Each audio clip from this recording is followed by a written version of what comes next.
Monday Night Football, the Kansas City Chiefs romped over the Buffalo Bills. They dominated the game with the basics of football.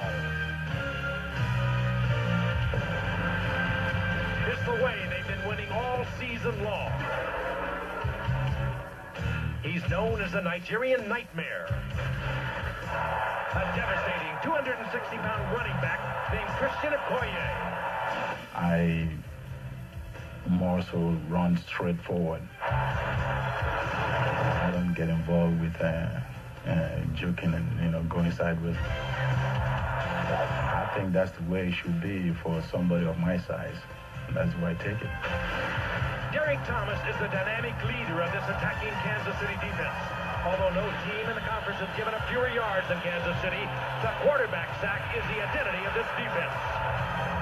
The sack drives and motivates our team. The emotion that comes after a sack, jumping up, the high five, and everybody's running to you to congratulate you on the sack, I think that's what fuels our defense, and I think it carries over to the offense also. It's one of football's fiercest rivalries, the Raiders and the Chiefs. On ABC's Monday Night Football.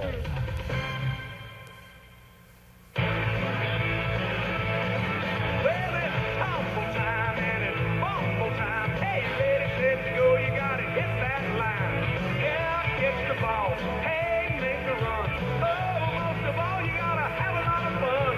We're gonna make you smile and get rid of your blues and do the Monday Night Football boogie for you. Are you ready to rock? Are you ready to roll? Are you ready for the Raiders and the Chiefs as they go so? We're gonna make you smile and get rid of your blues. The Monday Night Football boogie for you. Are you ready for the football?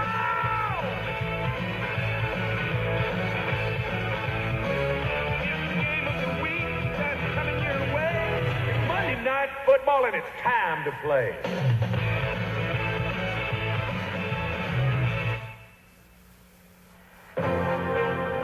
ABC's NFL Monday Night Football. The Los Angeles Raiders versus the Kansas City Chiefs. Brought to you by Miller Lite. It's it, and that's that. By Buick and your local Buick dealers. Remember Buick, the new symbol for quality in America. By Federal Express, all around the world, our most important package is yours. And by Stanley. Since 1843, Stanley has been helping people do things right.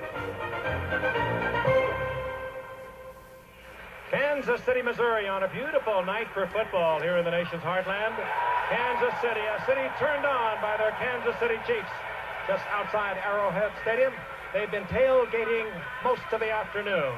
And inside, a capacity crowd on hand, a noisy, partisan Kansas City Chiefs crowd of nearly 78,000 as tonight the Chiefs play host to their longtime rival, the Los Angeles Raiders, on Monday Night Football.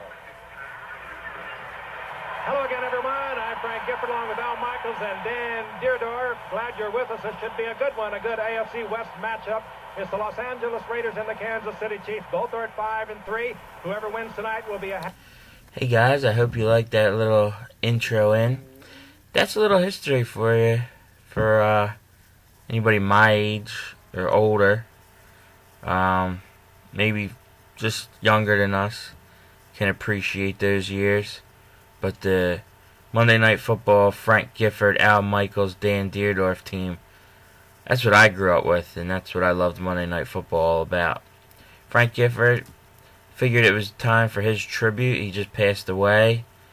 The 27 years Monday Night Football pretty much was Monday Night Football from the beginning to his retirement. So I feel like he deserved that tribute.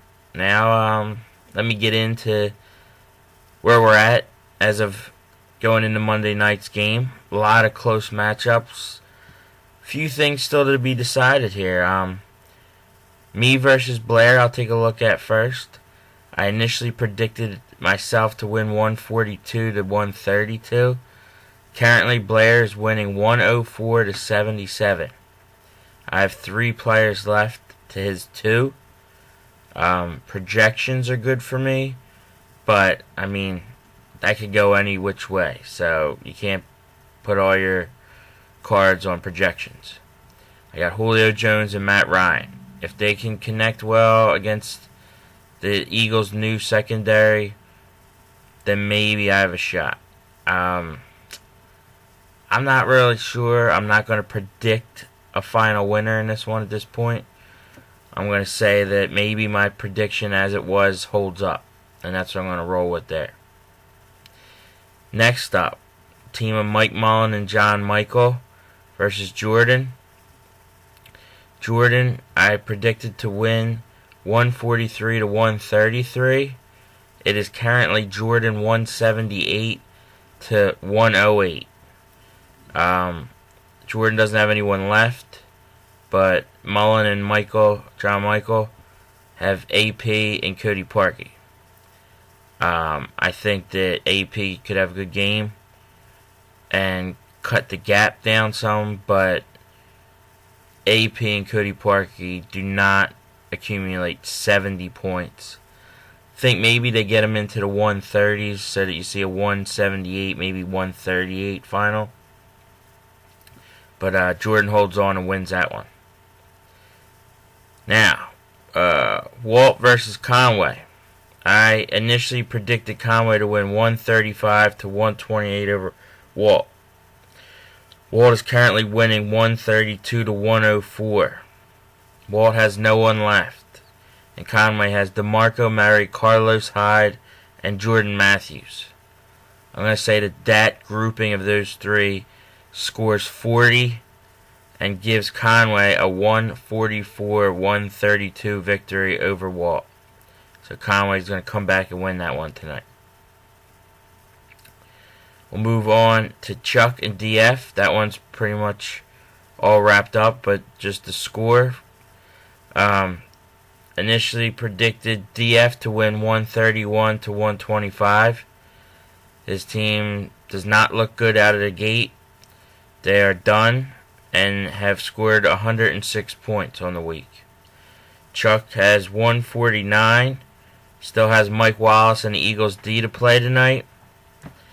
And I think that's going to get him about another 20 points or so. So Chucky finishes in the 160s to DF's 106. Chuck wins that one for the week. Finally, we come to Waivergate. Jay versus Marola. Initially predicted the score to be Jay 129, Marola 121. No one can make waiver moves, yet somehow Sunday morning Jay pulled off a waiver move and Marola's hands went right up in the air. The score currently is 125 for Jay to 117 for Marola, an 8-point differential. Jay has no one left, and Marola has Tevin Coleman. Now, the question is, they have that committee in Atlanta. Can Freeman steal enough thunder that Coleman does not get the job done? Well, there's a lot of things to be talked about here. Marola still furious that Jay pulled off a waiver move that no one else could do, and in such a close score. Obviously it's going to bother him more.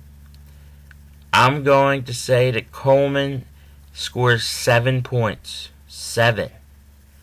For a final of Jay 125, Marola 124. He's furious about Waivergate and is going to continue to rant for the weeks to come. Jay wins that one, 125-124. So that's going to do it for my Monday night predictions.